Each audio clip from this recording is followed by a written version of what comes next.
5, 4, 3, 2,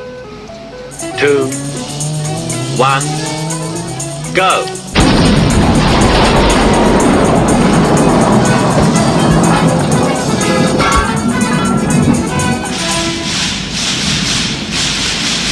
You're only supposed to blow the bloody doors off!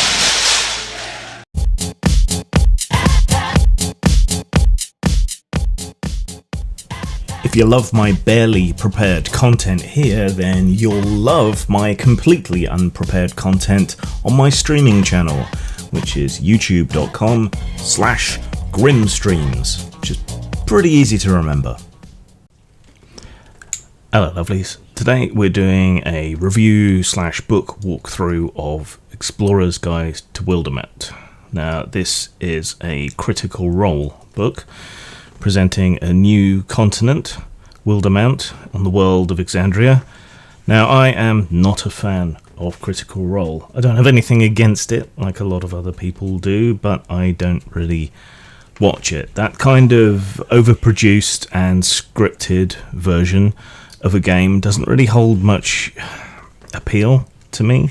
I get far more out of watching, say, RPG Digest's Learn the Game series, or watching actual, proper, unscripted, less polished, less professional games, because those are how most games actually are, and you also find a lot more interesting ideas and people testing things out there, which you don't so much in Critical Role, which is fairly sort of bog standard. And as such, I'm not entirely sure who Explorer's Guide to Wildemount is for, other than Critical Role fans, because it is far and away, for the most part, a setting that is extremely vanilla fantasy. It doesn't really do anything meaningfully new or different. It doesn't really have any meaningfully new or different ideas. It's just so vanilla. It's not for me, I guess, is what I'm saying. I am a long time old jaded role player, and as such I do not find that vanilla fantasy gets me hard anymore. I need something a bit more kinky, a bit more out there. And older settings like Planescape or Dark Sun, or I guess qualifying as an older setting these days, some of the 3rd edition stuff, the more sort of Magitech stuff, that's more interesting to me than just another vanilla fantasy setting without much really going for it. So yeah, this doesn't give me a game boner. It's got a pretty standard creation story, in that, formless chaos, gods appear, standard elven supremacy background. So even when you can really go overboard, if you look at creation myths from the real world, it just doesn't particularly. And elves are the first race. Just kind of boring, really. When it comes to their gods, there's all the standard D&D gods, which again is a little bit tiresome. Why would a different plane have the same gods? Are there any new ones? Nothing really leapt out at me as being particularly new or different here. There probably are a couple, but I've never particularly bothered with the pantheons. I guess that's my atheism coming through anyway, but most of these seem to be rather familiar from the Forgotten Realms and that's background. So again, that's a little bit disappointing, because that's something you can really go to town on. So then we get into factions and societies, and again, nothing hugely creative here. There aren't so much good guys and bad guys necessarily. There's no real unambiguous evil, except when you get to monsters, I suppose. Each of these various groups has their good side, their bad side, their dominant races, their less dominant races, and so on.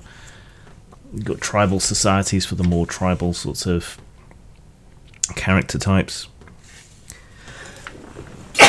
Excuse me, but I'm not cutting and restarting. And secret societies and various things you can pin your banner to. But nothing particularly new, nothing particularly interesting. On the plus side, I guess, nothing that would be particularly out of place in any other world. If you just wanted to lift something, import it and plug it in somewhere else, nothing really to stop you doing so. Just change a few of the words around and you're good. The Gazetteer is what would normally take up an entire book of this type in previous editions. So it's a little bit scant if you're used to older, more in-depth material. Again, there's nothing particularly mind-breakingly interesting or exciting. There's everything you need for a vanilla standard RPG. You've got all your various biomes covered, I guess.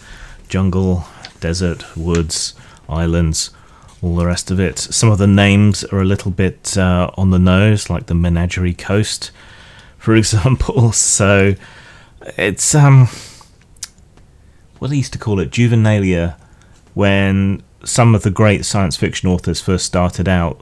Their less sophisticated work was often republished later as their Juvenalia, and this feels like a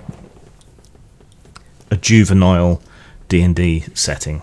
It's not to slag it off, because many of the Juvenalia things of great authors are fantastic. It's just they're a bit crude, on the nose, lack subtlety or depth, and I would say that's very much the case when it comes to this. But you get plenty of locations, a certain amount of detail. There are adventure seeds, which is how I tend to prefer things rather than having full adventures. Adventure seeds are just good little ideas of hooks for the local area, maybe a paragraph or something, and that's enough to spark your imagination and set you off as a dungeon master or a games master, depending on the game and the terminology. It's enough to set you off creating an adventure just from the background of the area and a suggestion. And that's something that you can interpret in a number of different ways. So if anyone's been through an adventure inspired by that adventure seed before, they don't have the adventure spoiled for them, which, because everyone's going to have their own interpretation, maybe experience it at different levels, have different villains and so on behind it, but it's just the seed is the same. So that to me is far more useful than any number of adventures in any particular book. Let's linger a little bit on some of the art here, because that is evocative. It's standard fantasy fare. Maybe there's a touch of Warcraft influence here in the design and the ideas behind the places. The city maps are particularly good, I think. Though again, they could do with a little bit more detail. This is a nice evocative piece. You've got a giant turtle being ridden on. I'm not just saying that because the Tabletopless campaign has a giant turtle in it. But yeah, it's some of the landscapes and so on are just a little bit too cartoonish, too over the top, bit Saturday morning, I guess. Sorry about that notification there. Yeah, a bit Saturday morning cartoon in a lot of ways. A bit He-Man, if you get what I mean. Right, then get into character options. So you've got all your standard fantasy races, because every setting has to have every single fantasy race in it, and also has to add a few. I think Aarakocra as being playable might be new to this. Aasimar aren't. Firbolgs are. They're kind of almost like Scandinavian trolls, but forest dwellers, that sort of thing. Genasi aren't new. Goblins as playable characters. Maybe I've just been watching too much Goblin Slayer, but that doesn't really appeal unless I was playing an evil character in a good party. Then that might be fun. Kenku have been done before. Turtles. I think the turtles are new, and they're humanoid tortoises, which is nice. That's of everything. That's the thing that is new enough and different enough that I think it's worth having. But of course, in newer material moving forward, from Tasha's and others, your race doesn't make as much difference anymore.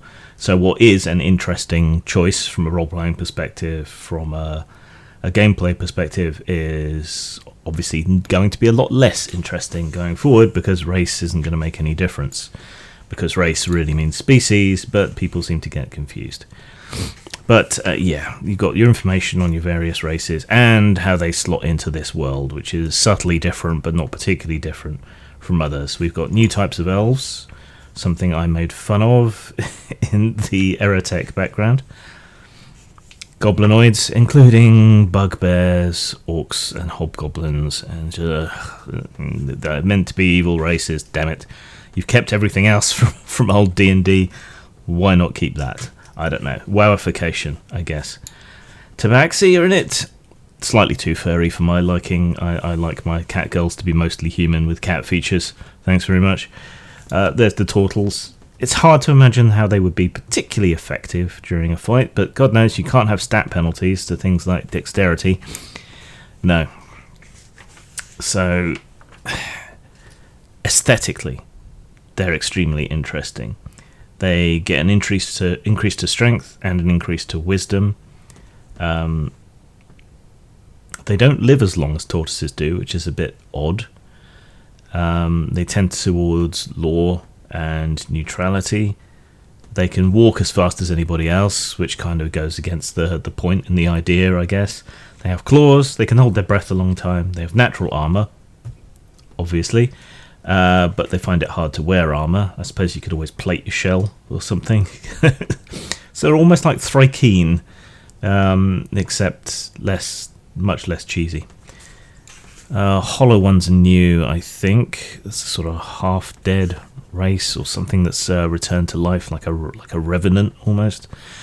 Kind of interesting, but it's been done before and better in other places. You've got various class options. Nothing particularly really that stands out. Maybe the new form of magic, Graviturgy, which has some new spells within it. That's slightly interesting. Dunamancy as well. But yeah, nothing really that characterful or that interesting. If you'd made a Graviturge someone who could only do that, and had a more sort of free-form control over gravity, that might have been more interesting. There's a lot of random tables for things about your character's background, which, to me, these are the things that you want to assign if you're a role-playing oriented person. These are the things that you want to choose for yourself. So these seem like less useful tables to me, except maybe for NPCs. If as a GM you need to just grab someone quickly. There's a few backgrounds. Again, the advantage here is that they can be easily lifted and put into something else, but that's at the cost of them not being particularly engaging or specific. Excuse me, sorry. Then adventures. Right, adventures. That's a fair chunk of the book. That's from page 205 through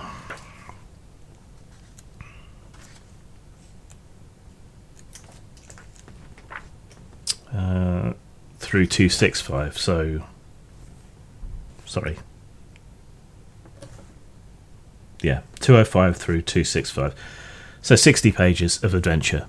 Right, and that's all very well if you want to demonstrate to someone how you want your game to be played, but that's not really so relevant in a setting book, which means all of this is maybe something you can perhaps use once and once only, other than maybe lifting a few of the encounters or some of the monsters, or you reusing some of the maps. But mostly Adventures is one-shot stuff. That's a huge waste of space that could have been used to go into greater detail on the world setting and the background, and it just doesn't. Magic items, they're always nice to have, and there's new traits and ideas and things that you can excuse me, rip off and use for yourself, so that's fine. That's a worthwhile use of space, magic items. And of course you can never have too many monsters. Of course, the problem with monsters in a class/level game is that rather quickly the low-level monsters are no longer even slightly a challenge, and the high-level monsters go from being, you know, mini bosses to cannon fodder pretty quickly. You basically have a kind of six CR span of monsters that it's worth throwing against anybody, which like level locked areas in computer games is just kind of annoying to me. Very, very annoying. It makes the mechanics kind of bald and obvious, and makes random encounters difficult to rationalize. But there's some, you know, reasonable different monsters here, different spins on monsters, some new constructs and things which are always useful. A land-based equivalent of a dragon turtle in a lot of ways. Maybe give that some steam breath, and that would be interesting. New types of zombie. Yeah, monsters are always worth having, and we do have a nice pull-out map of Wildemount there. So what do we reckon to it? The presentation is very nice, so that would normally give it around a 4 out of 5 for style, because Wizards would always kind of get that. But I also have to take into account the writing and the world, and it's just another bog standard fantasy domain. And as such, that really has to take its style down from 4 to 3. In terms of substance, it's okay. It's a bit closer to what the old world books would have been, but there is that 50 pages pretty much wasted on an adventure, which probably should have been separated out. Use those pages for more detail on the background. Publish the adventure separately is the way I would think about doing it. When I publish adventures, I support them with bonus material. This is more like bonus material supported by an adventure, which is basically padding, right? Slightly different approach. So in terms of substance, again, there would be about a 4 if it was all devoted to the world and its background, but because all that space is wasted on an adventure, 3. So that's 3 out of 5, 6 out of 10. Deeply, deeply average book. Only really of any great appeal, I would say, to people who are completists for their D&D 5th edition collection, or real fans of Critical Role, who might want to buy it just to have the information and not even play with it, I suppose. So yeah, very average. Good for fans of Critical Role, not so good for anybody else. Zang. Aren't you a little tired of so-called horror media about shiny, sparkly, angsty, whiny monsters? I know I am, and that's why I created Actual Fucking Monsters, where you will play an actual fucking monster doing horrible and monstrous things and being tracked down and killed for it. Buy now at DriveThruRPG, post-mort.com or lulu.com. Everyone's so ordinary.